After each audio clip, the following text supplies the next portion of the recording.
Hi dear, welcome back to Timeless Wisdom. Have you ever noticed that no matter how much you clean, your home still seems cluttered? The real issue isn't always the dust or dirt, it's often just having too many things. True minimalism isn't about living in a house with nothing in it, like you see in movies. It's about choosing only what truly fits your lifestyle and brings value to your day. Just imagine starting each day in a space where everything has a reason to be there. You can find what you need instantly, and tidying up takes only a few minutes. It may sound too good to be true, but I promise it's possible. In today's video, I'll be sharing 10 practical minimalist tips that will help turn your home into a calm and welcoming place instead of a source of stress. If you skip these tips, you might keep wasting time searching for lost items, spend more on things you don't actually need, and still feel surrounded by chaos. But there's one crucial secret about minimalism that most people never mention. Stay with me till the end of the video because I'll reveal it, and it could completely change how you see your home. If you enjoyed this, don't forget to like, subscribe, and turn on notifications so you never miss a video from Timeless Wisdom. Let's get started. Tip 1. Start with the 30-day rule. Before you go and donate everything you have, there is a much smarter way to start. The 30-day rule is as simple as this. You take a box and put everything you haven't used in the last 30 days in it. You don't have to throw it away yet, just sort it out. The problem that many people face is not knowing where to start, and they end up giving up before even trying. They look at their entire house and feel lost. With this rule, you overcome this mental block because you have a clear criterion to decide.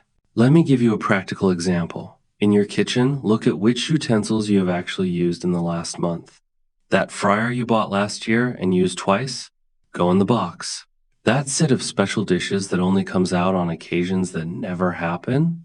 Go in the box too. The interesting part is that after those 30 days, you won't even remember that these things existed.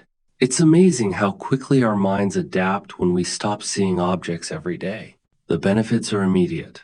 You gain space, reduce visual clutter, and, most importantly, become more aware of your consumption habits. Your home becomes easier to clean because there are fewer things to move around, and you save precious time that you were wasting organizing items that you don't even use. Tip 2. Apply the entry and exit technique. Here's a golden rule that will keep your home from becoming cluttered with unnecessary stuff again. For every new item that comes into your home, an old item has to go. Sounds too rigid? Let me explain why this is revolutionary. The big problem with people who try to organize their homes is that they keep buying new things without getting rid of the old ones. It's like trying to empty a bathtub with the tap running. You can organize 1,000 times, but if you don't stop the constant influx of objects, the mess will always come back. Let's think about a real-life example. You decide to buy a new blouse. Before you put that blouse away in your closet, you need to choose an old blouse to donate or sell. This forces you to evaluate what you really need and prevents your closet from becoming overcrowded. At first, it may seem difficult to choose what to get rid of, but over time, you'll develop a critical eye for your belongings. This technique works for everything: books, shoes, cleaning products, decorations. The result is a home that maintains a natural balance without accumulating excess. You'll notice that your purchasing choices become more conscious because you know that each new item means giving up something you already have. This saves money and space and gives you a sense of control over your environment. Tip 3. Create functional zones in your home.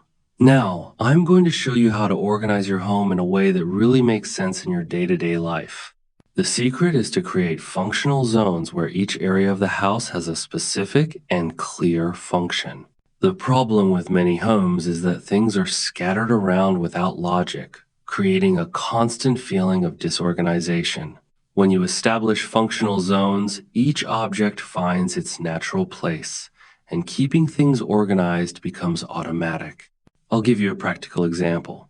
In the kitchen, create a food preparation area near the sink and cutting board, with knives and spices within reach.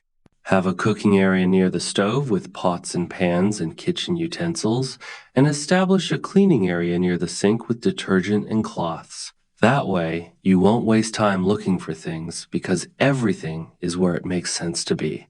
The same logic applies to other rooms. In the bedroom, create a sleeping area with only the essentials for a good night's sleep, a dressing area with clothes organized by category, and a relaxation area with a comfortable chair and good lighting. The direct benefit of this organization is that your routine becomes more fluid and efficient. You stop wasting time looking for objects because everything has its logical place. Your home becomes more functional, and you feel like you have control over your space instead of being controlled by the clutter. If you're enjoying these practical tips, subscribe to the channel and turn on notifications so you don't miss the next videos. And tell me in the comments where you're watching from. I love knowing where our viewers are. Now, let's move on to the next tip, which is one of the most transformative. Tip 4. Master the art of keeping just enough. This tip will change your relationship with stocks and reserves forever. The idea is simple. Keep just enough of each item, no more, no less. The problem is that many people buy excess products for fear of running out and end up with cupboards full of items that expire or deteriorate before they are used. This happens a lot with cleaning products, personal hygiene products, and non-perishable foods. To apply this rule, make a realistic assessment of your consumption. Note how long it takes you to use a tube of toothpaste, a bottle of detergent, or a package of toilet paper. Based on this information, keep only 2 or 3 units of each item. For example, if it takes you 2 months to finish a shampoo, having 5 bottles at home means that some will be stored for almost a year. In that time, you may find better products, change brands, or simply lose interest. The same logic applies to food. Buy only what you will use in the week, preventing food from spoiling in the fridge. The practical result is impressive. You gain a lot of storage space, save money because you don't buy on impulse, and drastically reduce waste. Your home becomes more organized because you don't have to find space for dozens of the same products, and you develop a more conscious relationship with consumption. Tip 5. Turn surfaces into free zones. It's time to talk about one of the most powerful rules of practical minimalism. Keep surfaces clear. This includes tables, countertops, dressers, and any flat surface in your home. The problem with cluttered surfaces is that they create a visual sense of clutter, even when the rest of your home is organized. Plus, cluttered surfaces attract more objects, creating a cycle of constant disorganization. The solution is to establish that these areas are for temporary use only, not permanent storage. Let's see how this works in practice. Your dining table should be clear for meals, not for accumulating mail, keys, and random objects. Your kitchen counter should be clear for preparing food, not for storing appliances you rarely use. Your nightstand should only have the essentials, maybe a lamp and a book you're reading. When you keep these surfaces clear, your home immediately feels more orderly and calm. It's amazing how this simple habit transforms the visual environment. To implement this change, choose a suitable place for each category of object. Mail goes into a specific drawer, keys have a hook near the door, and appliances are stored in cabinets. The benefit is twofold. Your home becomes visibly more organized and clean, and you develop the habit of giving each object an immediate destination, avoiding the accumulation of clutter. Tip 6. Use the 3-question rule. Before you decide whether to keep, buy, or get rid of any item, ask yourself these 3 fundamental questions. First, do I actually use it? Second, does it bring me joy or serve an important purpose? Third, is it worth the space it takes up in my home? These questions are powerful because they eliminate decisions based on emotion or impulse, which often lead to unnecessary accumulation. We often keep things out of guilt, fear of needing them in the future, or because we paid too much for them. But if we ask ourselves these 3 questions honestly, the answer becomes clear. Let me give you a practical example. You have an exercise machine that you bought with good intentions but haven't used in months. First, do you actually use it? No. Second, does it bring you joy or serve a purpose? You probably just feel guilty about not using it. Third, is it worth the space it takes up? Definitely not, especially if you live in a small space. The obvious answer is to sell or donate the machine. This technique works for both items you already have and future purchases. Before you buy something new, go through these 3 questions. This prevents impulse purchases and ensures that you only bring home items that truly make sense in your life. The result is a home filled with objects that have a real purpose, saving you space and money and reducing the stress of living surrounded by unnecessary stuff. Tip 7. Implement the seasonal rotation system. This technique will revolutionize the way you handle your clothes, decor, and seasonal items. Instead of keeping everything accessible all the time, you will rotate your belongings according to the seasons and your current needs. The problem with having everything available at once is that you end up with overflowing closets, overflowing drawers, and difficulty finding what you really need. With a rotation system, you keep only the items for the current season in easy-to-access places and store the rest in less accessible places. For example, during the summer, your winter clothes are stored in suitcases or at the top of the closet, leaving free space for light clothes. In the kitchen, utensils specific to holiday parties are stored most of the time, only coming out when needed.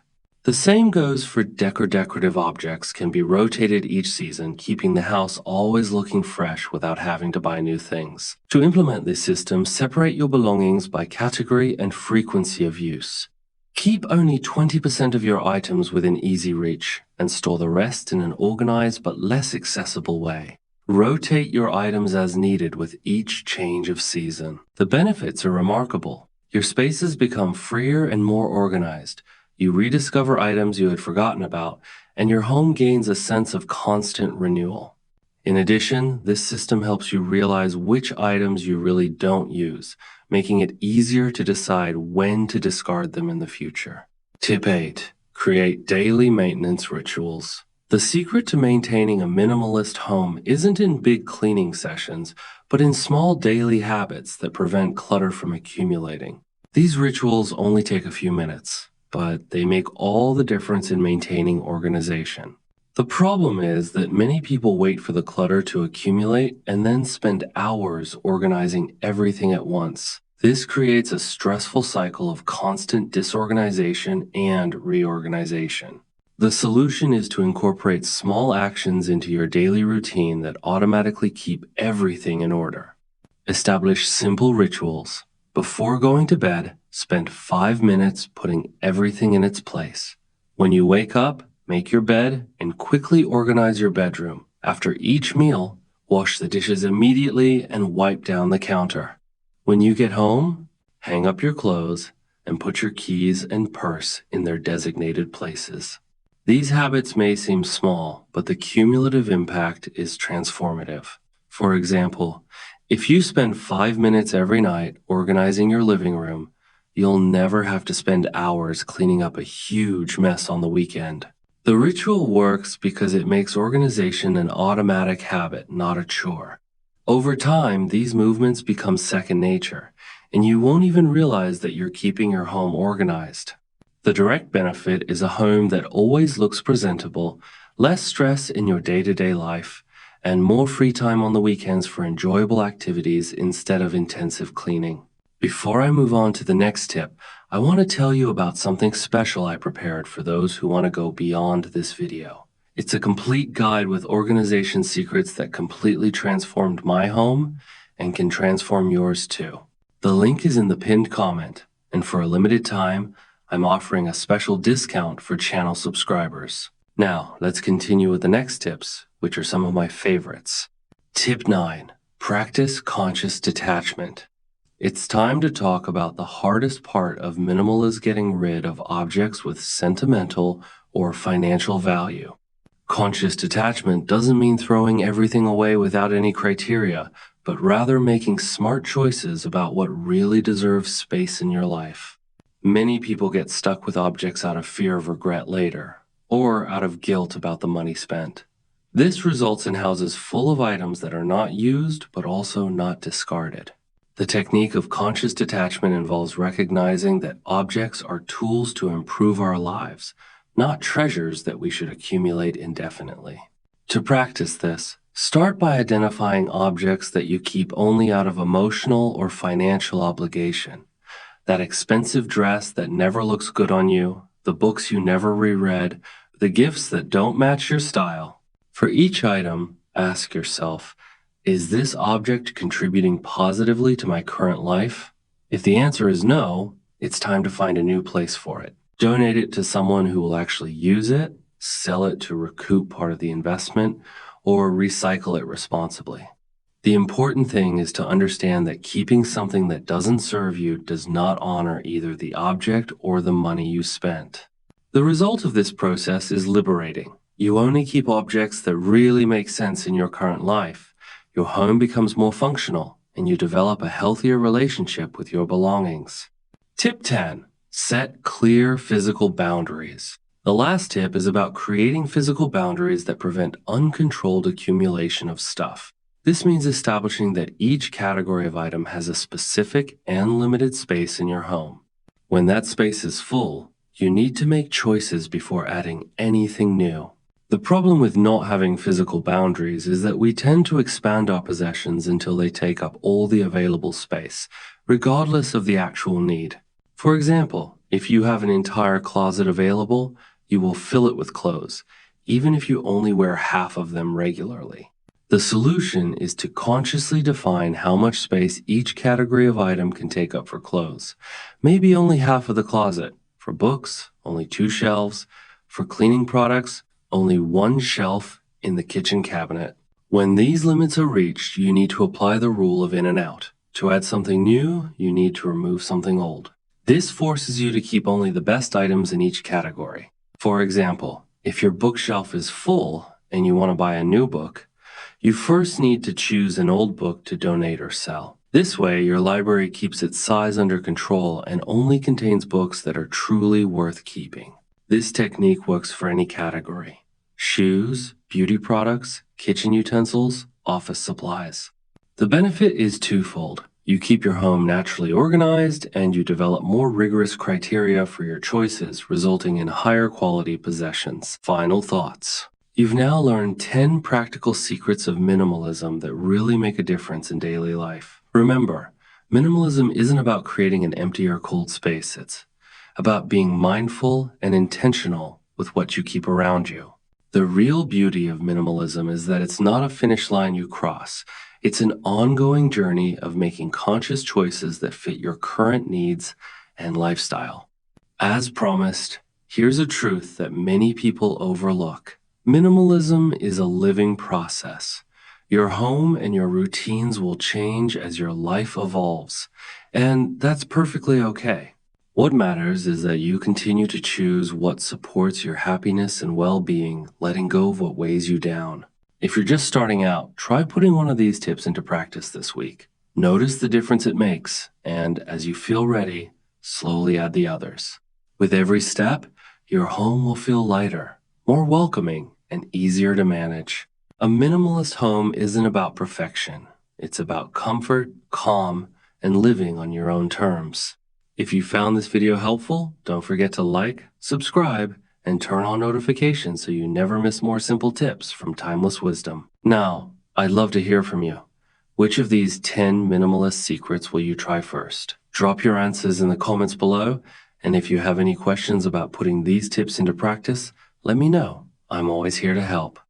Thank you for watching Timeless Wisdom. See you in the next video.